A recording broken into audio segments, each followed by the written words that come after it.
Assalamualaikum warahmatullahi wabarakatuh. Alhamdulillahirabbil alamin.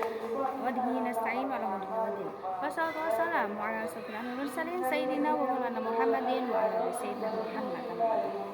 Oke, kepada yang terhormat Abi Hamid Midah selaku tukang sumber pesantren Suku Menara Muda, dan tak juga lupa dan tak lupa dan kepada Kepala Madrasah MTS MA Al-Quran Al-Huda, dan juga kepada jajaran Dewan Guru dan staf dan juga kepada kedua guru saya dan teman saya ya.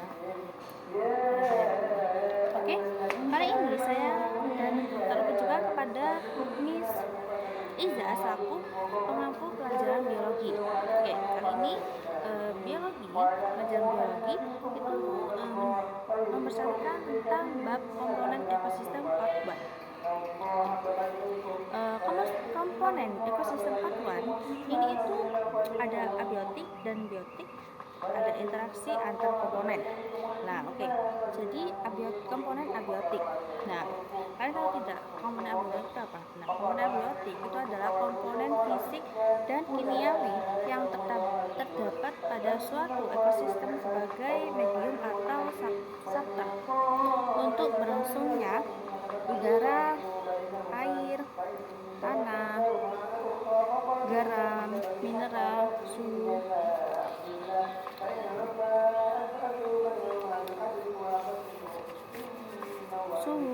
dan sinar matahari, kelembapan, derajat keasaman, pH, dan juga topografi. Nah, tadi tahu kan, udara udah tahu, air udah tahu. Kalau topografi itu keadaan naik turun atau tinggi rendahnya permukaan bumi. Nah, topografi ini memengaruhi keadaan iklim yang menyangkut suhu dan kelembapannya. Topografi menentukan keanekaragaman hayati dan penyebaran suatu organisme. Oke. Nah, kelembapan sendiri itu di suatu ekosistem dipengaruhi oleh intensitas sinar matahari, angin, dan curah hujan. Kelembapan ini itu sangat memengaruhi pertumbuhan daerah dengan tingkat kelembapan berbeda akan menghasilkan ekosistem dengan komposisi tumbuhan yang berbeda. Sedangkan kalau derajat keasaman atau pH itu keadaan pH tanah berpengaruh terhadap kehidupan tumbuhan. Nah, tumbuhan itu akan tumbuh dengan baik pada pH optimum, yaitu berkisar 5,8 sampai 7,2. Nah, nilai pH tanah ini dipengaruhi oleh curah hujan, penggunaan pupuk, aktivitas akar tanaman, dan penguraian mineral tanah. Ada juga komponen biotik. Tadi itu abiotik, sekarang biotik. Nah, komponen biotik itu meliputi seluruh makhluk hidup di bumi, antara lain bakteri, jamur, ganggang, lumut, tumbuhan paku, tumbuhan tingkat tinggi, hewan invertebrata, dan hewan vertebrata termasuk manusia. Nah, berdasarkan segi tingkatan trofik atau nutrisi komponen biotik dalam ekosistem dibedakan menjadi dua macam, yaitu komponen autotrof dan juga komponen heterotrof.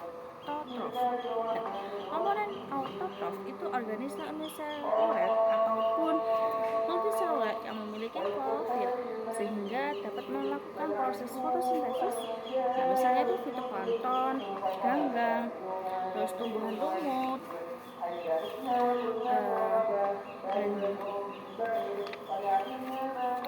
tumbuhan lumut dan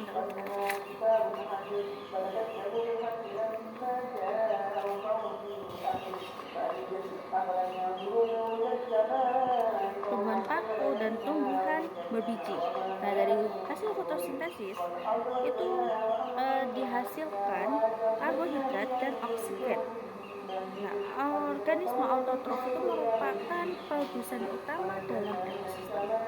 Nah, yang kedua ada komponen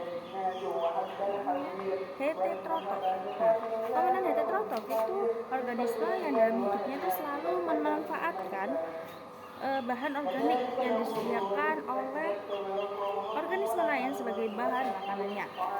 Nah, sebagai diri atas herbivore sebagai konsumen primer dan karnivor yang memakan herbivore sebagai konsumen sekunder, karnivor yang memakan karnivor lainnya sebagai konsumen tersier, dekomposer, dan detritivor. Nah, dekomposer sendiri itu organisme mikroorganisme yang menguraikan zat organiknya. Ada juga detritivor. Detritivor itu hidup dengan cara memakan serpihan tumbuhan atau hewan mati. Oke, dan jadi selanjutnya ada juga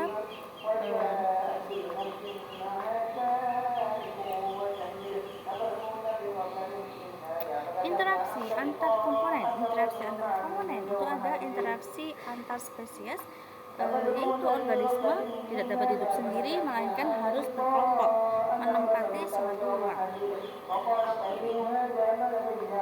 Ada juga netralisme. Netralisme itu interaksi antara dua atau lebih spesiesnya itu masing-masing tidak terpengaruhi. Sedangkan komensalisme sendiri itu salah satu pihak untung, sedangkan pihak lain itu tidak terpengaruh oleh adanya asosiasi atau tidak dirugikan. Kompetisi, persaingan. Nah, persaingan ini itu saling menghalangi. Kompetisi ada dua, ada kompetisi interspesifik, persaingan yang terjadi antara organisme yang berbeda spesiesnya. Ada kompetisi intraspesifik, yaitu persaingan yang terjadi dari spesies yang sama.